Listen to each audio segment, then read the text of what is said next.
Bonjour, eh bien, je pense que c'est parti. Voilà, nous voici en compagnie des dragons aujourd'hui. Donc, c'est voilà, un cours pour vous présenter les différentes qualités des dragons. Voilà, alors, un petit peu d'historique. Voilà, donc les dragons vivaient sur Terre, ben oui. D'ailleurs, j'ai eu un accompagnement un jour en hypnose d'un jeune homme qui a vécu une époque moyenâgeuse, on va dire. Et c'était un jeune homme fasciné par les dragons et qui partait beaucoup à la découverte de la recherche autour des lacs de ces dragons. Voilà, il va sans dire que c'était dans les régions nordiques, bien sûr, l'Islande, voilà. Ok. Alors, il vivait sur Terre à l'époque des dinosaures, il y a plus de 300 millions d'années, donc ça fait des éons. Voilà. Et il y a 65 millions d'années, un brusque changement climatique. Normalement, on va parler de la planète qui rentrait en collision. Voilà. Donc cette planète aurait causé un chamboulement climatique, le déluge, l'engloutissement de l'Atlantide, et ensuite donc l'extinction des dinosaures. Voilà. Et une grande partie des dragons. Vous voyez, ils étaient dans la dimension terrestre.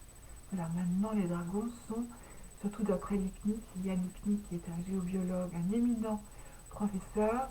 Nous allons avoir quelques inspirations de lui. Ah, coucou, un éminent professeur. Et donc, on va avoir des aperçus sur les dragons donnés par Yann Lipnik.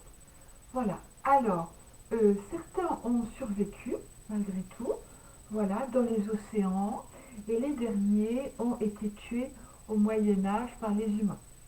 Voilà, vous savez que d'après Jean-Louis Fedjen, je vous recommande ce livre, la trilogie Ah Jean-Marc, c'est un habitué. Merci, bonjour. Jean-Louis Fedjen, en ce période de confinement, je vous en supplie, commandez tous les Jean-Louis Fedjen. Vous regretterez le déconfinement. Voilà, tout simplement. Donc la trilogie des elfes, étant donné que ça fait 900 pages, on devrait laisser aux dirigeants du temps pour prévoir notre déconfinement. On n'aurait peut-être pas fini ce livre extraordinaire sur les elfes, bien sûr. Bon, allez, on y reviendra tout à l'heure. Donc les humains se sont occupés de tuer les dragons. Pourquoi je vous parle de Jean-Louis Fedjen? Parce qu'en fait, lui, il disait que jusqu'en 400 ans, après le Christ, bien sûr, cohabitaient sur Terre les êtres humains, les elfes, les monstres et les nains. Voilà. Et donc, vu la montée de l'idéologie que les humains étaient le seul peuple élu, voilà, pour pas en dire plus, eh bien, il y a eu donc, on a pourchassé les nains dans leur montagne. Les elfes sont partis dans une autre dimension, ben, les nains aussi, hein. Et devinez qui a dû rester sur Terre, les monstres. Voilà, en notre compagnie. Bon, très bien. Alors, c'est dit avec beaucoup d'humour, mais nous voici dans ce contexte. Voilà. Alors, d'après l'IPNIC, là on va avoir des aperçus de l'IPNIC. Donc en 1997, un grand nombre de dragons réapparaissent dans le plan éthérique. Voilà. Et nous avons un message de Kiamat, une dragonne, qui est d'après Yann Lipnik, toujours de 11 mètres de haut, 7 mètres de large, 35 mètres de long. Voilà, je suis Kiamat, mère de la forme de la Terre. Je suis dans la 24e dimension.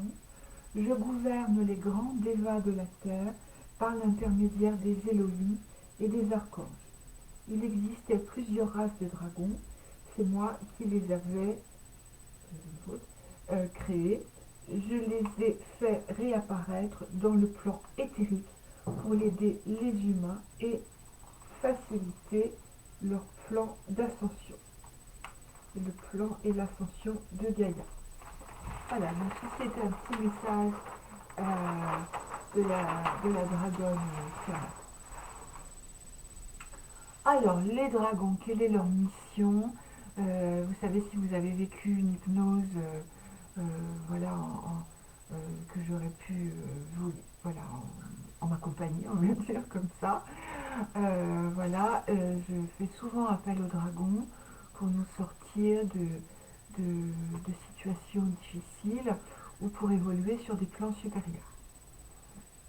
Alors, je vous invite à prendre rendez-vous si vous avez envie pour voyager pendant 2 heures en expansion de conscience, en hypnose, et la participation est libre. Voilà, donc ceci n'étant pas un problème, il suffit juste de votre envie intérieure, voilà, d'ouvrir une porte spirituelle. Voilà, tout simplement, c'est vécu comme une thérapie, bien sûr, mais aussi beaucoup comme une initiation. Donc je dis toujours de la thérapie à l'initiation, comme l'enseignait mon professeur de psychothérapie, le docteur Gérard Perrin. Ok, alors on revient à la mission des dragons. La mission est de monter la garde afin que la grande connaissance ne tombe pas entre les mains de personnes mal intentionnées. Sans cet appui, le monde basculerait et ne saurait être ce qu'il est. Les dragons se dévoileront par leur corps éthérique, une forme évanescente, diaphane, aérienne et entourée d'une aura lumineuse. De nature bienveillante et passive, les dragons font preuve d'un calme à toute épreuve. Ils possèdent tous, en matière de philosophie, la magie, l'ésotérisme, la spiritualité, avec un haut degré d'érudition. D'ailleurs, Yann Lipnik, que vraiment je vénère, j'ai jamais eu le plaisir de le rencontrer. Son enseignement, il y a des dragons. Voilà. Alors, ils vivent dans une zone du plan astral, désignée sous le plan des émotions. L'astral est le lien où convergent les passions, les désirs et les sentiments projetés et ressentis par les hommes. Les êtres draconiques vivent, œuvrent et se nourrissent de ces énergies. C'est impressionnant. Alors maintenant, ça va être beaucoup plus structuré. Voilà, nous rentrons visiter les dragons de l'air. Voilà. Donc les dragons de l'air sont à l'est. Donc bien sûr, ce sont les dragons des vents, des tempêtes. Très belle apparence. Donc j'ai mis sur le mur quelques dragons. Je vous invite à poster sur mon mur aussi. On va faire une collection de dragons. Et j'ai mis en premier une chère amie, une jeune femme, Angélique, qui vit en compagnie de dragons et qui sait très bien les apprivoiser, voilà, avec ses couleurs et voilà, et son dessin. Alors, les dragons des vents, les dragons de l'air, pardon, très belle apparence, avec des écailles comme des plumes. Ils sont indépendants, ils sont constamment en mouvement lent et gracieux, presque hypnotique. Et le roi du dragon de l'air s'appelle Céris. Il est gouverné par Eurus. La reine du dragon de l'air est gouvernée par Aquilon. Alors, les dragons de l'air, qui sont à l'est, vont contrôler les facultés intellectuelles et ils vont vous apporter, si vous êtes gouverné, on va dire, par des dragons de l'air, vous aurez un tempérament de joie, de plaisir, de cordialité et d'attitude positive. C'est super, non? Alors, j'ai un ascendant d'air, hein, sinon je suis poisson ascendant, voilà, poisson ascendant Gémeaux, donc mon ascendant est dans l'air. Alors, les dragons de feu, je vous remonte les papyrus. Les dragons de feu sont liés au magma, sont au sud, voilà, au brasier, au volcan, bien sûr. Hein. Donc les dragons de feu, vous les reconnaîtrez ainsi, parce que leur corps est plutôt trapu, donc ils sont imposants, ils ont un long cou fin par contre, ils ont une longue queue mince et ils crachent du feu. Ils sont puissants, imprévisibles, une impression sévère, ils embrasent avec détermination tout sur leur passage pour se rendre droit au but. Voilà. Alors, le roi dragon du feu s'appelle Fafnir, voilà, et il est gouverné par Persée. La reine dragon du feu est gouvernée par la déesse Athéna. Waouh! C'est un cours que j'ai donné quand même peut-être 5-6 années. Ça me fait très plaisir de le retrouver. Les dragons de l'eau, voilà, peut-être pour tous les signes d'eau sont liés à la direction de l'ouest.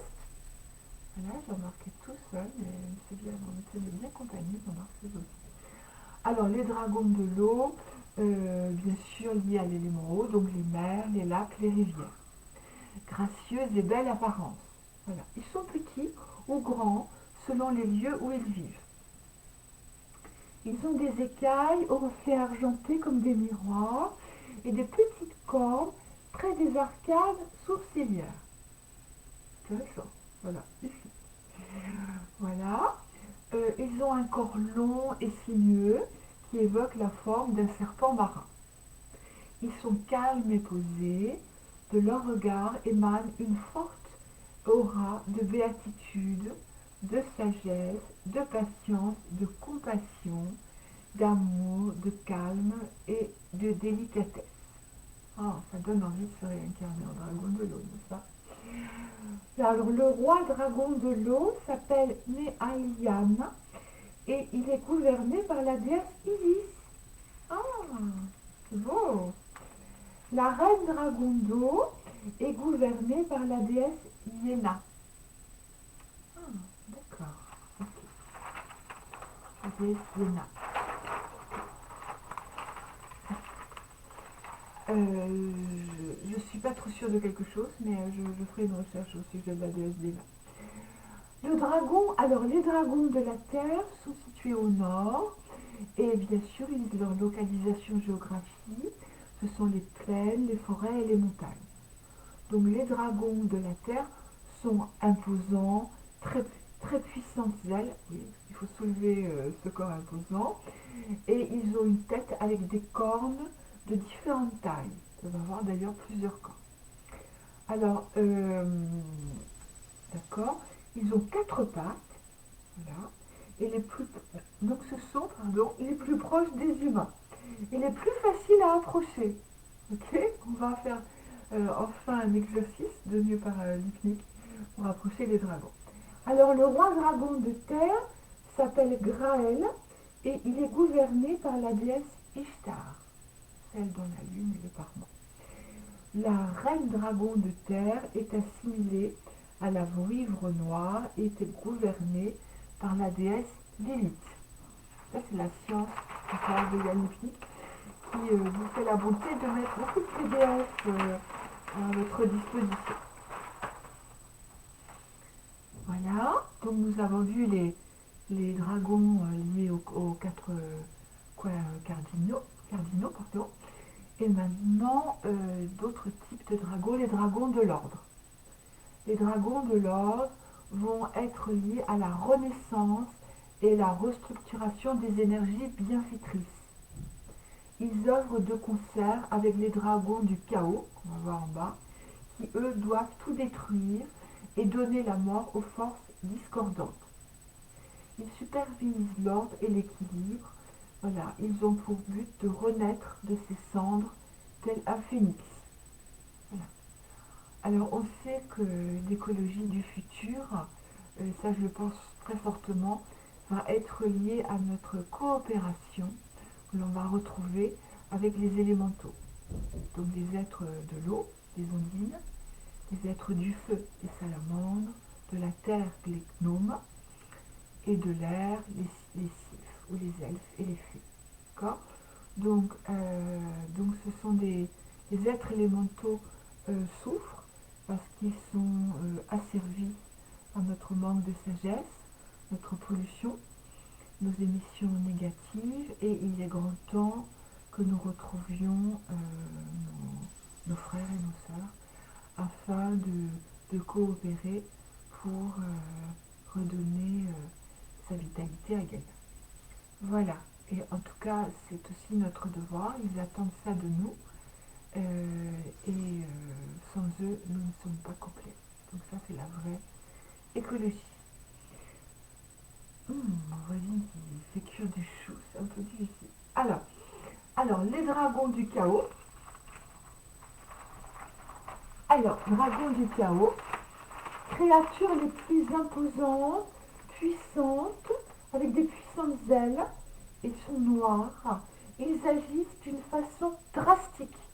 Voilà, c'est comme la maison Dieu. Drastique, c'est ça intervient sans crier gare. Voilà, une façon drastique et fatale, mais nullement mal intentionnée. Donc là, nous sommes toujours dans des êtres de lumière. Voilà, nous sommes du bon côté. Leur présence est synonyme euh, voilà, de catastrophe, de tempête, d'ouragan ou de raz-de-marée. Si vous voyez les dragons du chaos, voilà, ils sont très puissants pour travailler sur des grands changements euh, dans son entourage immédiat jusqu'au plus profond de la Terre.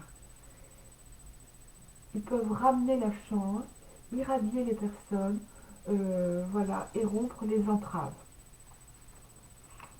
Voilà, donc ils vont intervenir très très rapidement dès que vous le demandez. Donc attention à ce que vous aurez demandé. Voilà, donc ça va être un petit peu plus doux. Dragon, gardien et protecteur. Alors, ils ont une taille énorme. Voilà, où ils peuvent être soit énormes ou soit gros comme un chat. Voilà, mon chat est peut-être un dragon. Ils ont des écailles de plusieurs teintes colorées. Voilà, ou des tons pastels aux reflets argentés jusqu'aux couleurs sobres et neutres. Les plus amicaux de toute la draconnerie, les dragons gardiens et protecteurs, de toute la draconia. Ils vont prendre le temps de les apprécier et de les aimer. Euh, voilà, vous pouvez ressentir tout l'amour, ils vont s'attacher à vous et ils vont être de véritables compagnons ou comparses. Donc si vous vous sentez seul, eh bien faites venir un dragon protecteur. Hein. Ça, ne vous trompez pas de dragon. Alors, vous avez aussi des grands dragons blancs ou dragons de lumière. Ils sont liés à l'esprit et au cinquième élément. Ils règnent et gèrent les énergies positives des 4 éléments. L'élément qui est au-dessus, hein, l'esprit. Voilà. Partout où règne la lumière. Okay. Ils sont translucides, lumière compressée ressemble aux dragons de l'onde. Voilà, ils sont liés à l'éveil, la spiritualité, l'harmonie, la gloire, la vérité, l'amour partagé. Intéressant. La liberté, la bonté sous toutes ses formes et l'indulgence. Très beau un dragon blanc, n'est-ce pas? Voilà, vous pouvez prendre un dragon protecteur et un dragon blanc. Alors, les grands dragons noirs. Ah ben oui, c'est le yin et le yang. Je vous mettrai cette image d'ailleurs. Alors, lié au courant féminin, complément des dragons blancs, les mêmes pouvoirs et les mêmes tâches. Contrepartie de l'élément esprit. Corps noir comme le jet, d'où brille une terre Dieu. Les éléments cosmiques sont tous bipolaires, yin-yang, tout est question d'équilibre. Voilà, donc si vous avez le dragon blanc, mon ami, le dragon noir va être tout proche. Alors, l'action des dragons, vous apportez un bouclier. Les dragons peuvent nous fournir un bouclier éthérique qui peut être programmé par le dragon lui-même. Donc vous laissez faire, vous demandez tout simplement un bouclier de protection. D'accord? Et il va se créer dans le domaine éthérique. Lui demandez d'en créer un aussi pour votre maison. Pourquoi pas? Les dragons ont de grandes capacités de purification et savent nous débarrasser des présences indésirables qui essaient de nous vampiriser. Les dragons sont les gardiens des ley lines qui constituent le circuit énergétique de Gaïa. Et les lines, on le voit en géobiologie, sont des lignes sur lesquelles vous avez un alignement, la ley line de Michael, vous avez un alignement de cathédrale, d'église. Voilà, c'est très intéressant. Ça a été pour l'Angleterre, on voit beaucoup de ley lines. Il y en a partout, tout autour du monde. Bon, ben alors c'est marqué, c'est expliqué. Les lignes énergétiques ou les lines sont directement liées à l'ascension et l'évolution de notre planète et de ses habitants. Les dragons de Mu, du continent de Mu. On voyait rarement en ce moment le continent de Mu. C'est vrai qu'en hypnose régressive, on peut aller en Atlantide, on peut aller chez les Lémuriens, dans le monde de Télos, goûter à cet amour incommensurable qui n'existe pas encore ou très très peu sur Terre. Et les dragons de Mu. Voilà. Alors les dragons de Mu sont à l'origine de la création de la Terre. Et il y a 13 dragons majeurs appelés dragons de Mu. Il y avait eu un couple de dragons noirs, un couple de dragons blancs et 4 couples de dragons élémentaux, plus de dragons de cristal qui résident au cœur de Gaïa. Les 13 dragons, accompagnés des Elohim, ont participé à la création initiale de la Terre avec l'aide d'une dragonne nommée Siamat. C'est celle qu'on salue au tout départ de l'exposé, la mère de la forme. 12 dragons de Mu sont à la surface de la Terre, le 13e est au centre. Vous voyez, lui qui active le noyau rayonnant ou le champ magnétique terrestre.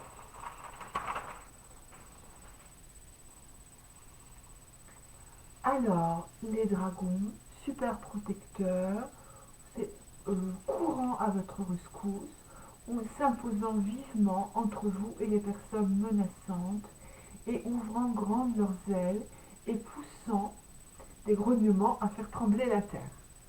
Je n'ai pas encore entendu de dragon, grognement de dragon, mais bon, voilà. Ils sont enjoués, curieux, comiques, avec beaucoup d'humour, s'entendent bien avec les animaux domestiques et ils peuvent vous donner de l'aide pour l'amour. Voilà. De l'amitié, la divination aussi, les pouvoirs psychiques. Et au fil du temps, vous deviendrez inséparables. Ça, c'était un document qui m'est arrivé un jour, tout sous secours, voilà, qui m'est arrivé du Canada. Incroyable et voilà. Donc tout ce que je vous dis est quand même assez précieux. Les 11 règles d'or, voilà.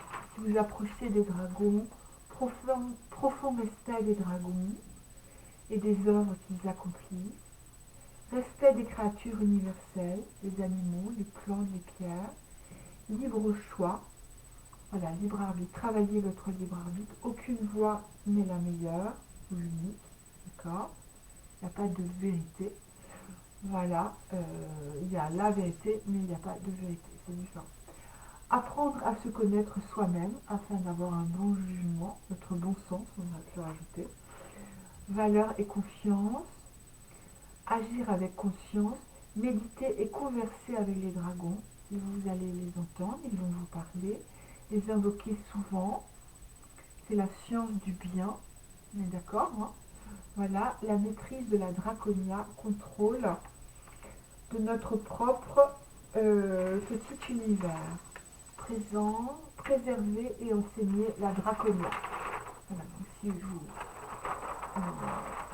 participez à cet ordre de draconia. Alors ça c'est tout à fait, voilà, je pense que vous me voyez, mais j'ai plus de... Jean-Marc, tu peux me faire signe si tu me vois encore, s'il te plaît, parce que j'ai une affiche comme quoi j'ai des problèmes pour lire cette vidéo. Peut-être pour lire, mais peut-être pas pour entendre. Voilà, tu me fais un signe, Jean-Marc, avant que tu sois parti. On va voir s'il y a d'autres commentaires. Non, il n'y en a pas d'autres. Alors, si vous voulez faire venir un dragon, et ça, vous retrouvez peut-être, ça a été donné sur BTLV, c'était extraordinaire. Moi, j'ai oublié le nom de celui qui dirige Bob, voilà, ça y est, Bob vous dit toute la vérité. Voilà, et voilà, il avait eu une interview avec Yann Lipnik, et Yann Lipnik avait fait venir un dragon dans le studio. Ça avait été une expérience extraordinaire pour Bob. Voilà, alors comment devez-vous faire? Vous devez ouvrir les canaux. Donc ouvrir les canaux. Jean-Marc, si tu peux me dire si on voit encore. Voilà, enfin bon, c'est pas grave. Je peux parler éthériquement. Donc les canaux, c'est en fait sentir l'éthérique qu'il y a entre vos mains, donc un petit peu comme un écheveau de laine ou de fil, qui seraient donc les fils éthériques. Donc vous commencez par ouvrir les canaux, donc vous mettez vos mains à 30 cm, et là vous sentez des vibrations. Voilà, donc Breath Move, activez la Merkaba, Puchka, canal télépathique, et vous allez, pour faire venir un dragon, vous allez prononcer le mot Wayu. Voilà, donc ça s'écrit ainsi, voilà, et vous prononcez Wayu, Wayu, Wayu, vous faites venir ce dragon.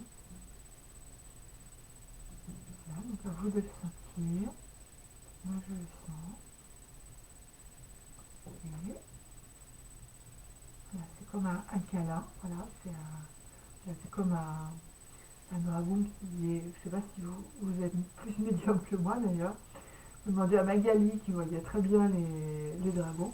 Voilà, je sens là, voilà, si vous voyez encore, je sens un dragon ici, voilà, qui s'est levé tout autour.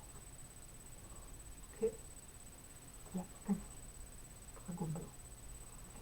Voilà, donc vous le remerciez. Pour le remercier, vous dites tout simplement le mot Suyai. Voilà, 3 fois. Suyai, Suyai, Suyai. Voilà. Et pour vous remplir, vous pouvez vous remplir maintenant d'énergie vitale. Vous prononcez le mot Aum Vitae.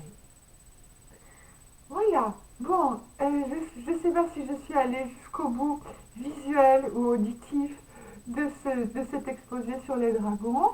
Je vous remercie pour votre écoute et je vous souhaite une extraordinaire journée. Et je vous remplis d'Aum Vitae. Et je vous dis Suyai, Suyai, Suyai. Merci à Yannick pour son inspiration.